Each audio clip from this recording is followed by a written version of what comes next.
I like Alien Covenant for the most part, but there is one huge cardinal sin that it commits that I despise every time I watch the movie. Whilst David is undoubtedly one of the most interesting and best characters introduced into the Alien franchise, just an absolute freak of freaks, I'll do the fingering. he's the cause of one of the biggest issues I have with these two prequels, which has seemingly now been retconned with Alien Earth releasing, although frankly the Alien series isn't one that I get too bogged down with about canon and continuity. The thing is, that's what Scott's prequels were all about. What came before Alien?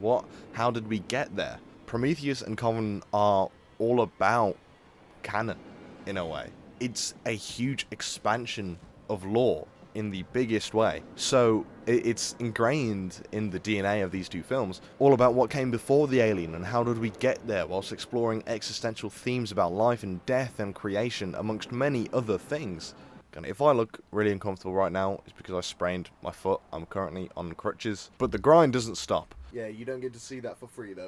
I actually really like Prometheus. It's my favourite of the two prequels, and I think it's a pretty good film, bar the insanely stupid characters. Its sequel tries to find its way back to the original by bringing the alien in the title as well as the actual film, and unfortunately I do think that's one of its biggest detriments. First of all, seeing the alien run around in broad daylight, it doesn't really work for me. The CGI doesn't totally come together. I don't hate the concept of seeing the alien scuttering around and seeing it in full-blown action, but I don't think it totally works in its placement here.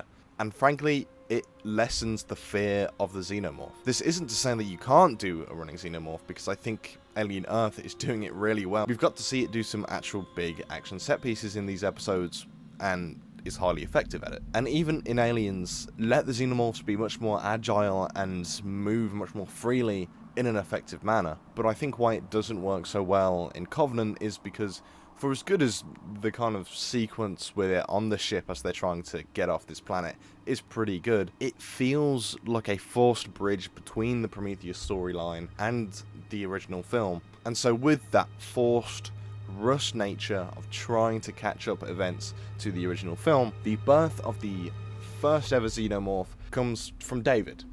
David is the creator of the xenomorphs, if we are to go by Covenant's events.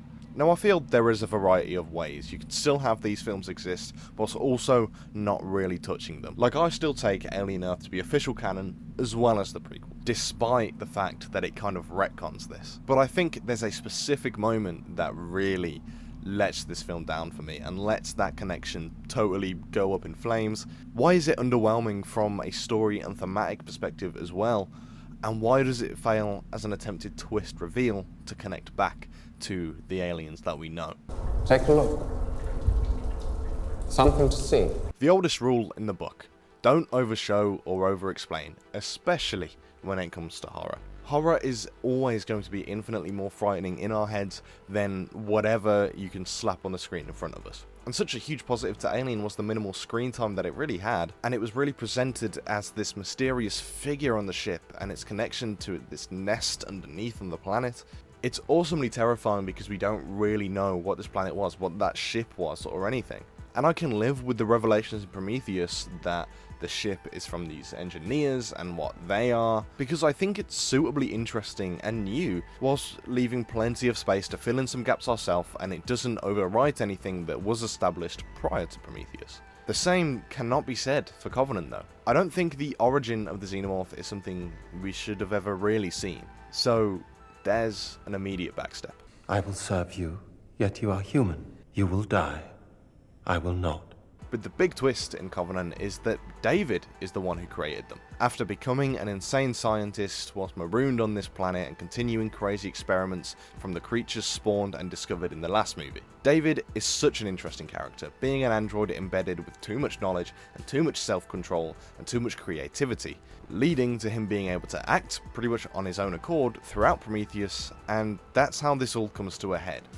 He was created, he is seen as lesser, he is created to serve mankind. But in every practical sense, he is superior to man. He'll outlive them, he's stronger and quicker. So where does that leave him in the food chain? That's a question that David intends to seek out the answers for. using the substance that we should call Prometheus, that had showcased the ability to create and alter life on a genetic level. David uses it in mass on a civilization, effectively wiping it out. David becomes obsessed with creating life himself. If he can outlive his creators and be superior, as well as finding out that even the creators of mankind can be killed, what is stopping him from being at the very top? What is stopping him from being a god? Which is how we eventually get to his many experiments, leading to the very first xenomorph egg, and bursting this thing? What the fuck is this? The same guy that made this film made the original. You know, he started it all. So look, if anyone can retcon or change continuity, it's him, more than any other creatives within the franchise, really. You know, do what you want. But I'm sorry, dude, this is just dumb. I understand the symbolism of David finally creating his own life from his image, but the CGI is mediocre at best, and it doesn't make sense because it's not even a chest burster. It's a fully formed xenomorph just, like, shrunk in the edit, and why are we seeing a little xenomorph, this killing machine, raise its hands to Michael Fassbender? I don't get it. It looks incredibly goofy and stupid. The mysteriously fast evolution that the creature goes through, shedding its birth skin seemingly, doesn't exist here.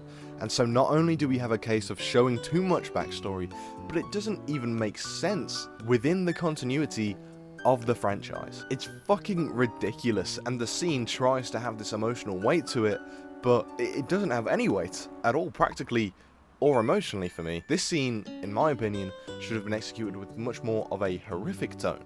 David finally achieving his role of playing God by creating what would evolve into the ultimate killing machine. Even the end of the last movie got that kind of vibe right. It's a moment that I'm sure some may consider a nitpick. In my opinion, it's not at all. The prequels were leading to the origin of the xenomorph. When we see it, I think it's perfectly valid to hate how they do it. And then it's straight after this when we get that somewhat decent action sequence on the ship with Daniels, and you know, it's fine, but it's just the CGI isn't good enough for me here, and we just don't really need to see the xenomorph doing this, in my opinion. A weightless creature with weightless violence. And then we get a final sequence that feels so tacked on and just feels like a rip-off of Alien. It's the same thing we've seen in every film, and now apparently the xenomorph has eyes. So all in all, Covenant does have some high points, it really does, and I do overall like the movie. But I think this is Scott's biggest mistake when tackling the franchise, especially the prequel stuff. I'd love to revisit David and kind of see, like, he's still out there, and I think that's awesome. And the original plans for the film that would follow Covenant sound really interesting. The idea that the engineers get wind of what David's doing and are just like, can you believe this guy? What the fuck? That's awesome. And I'd love to see that. I'd love to revisit it.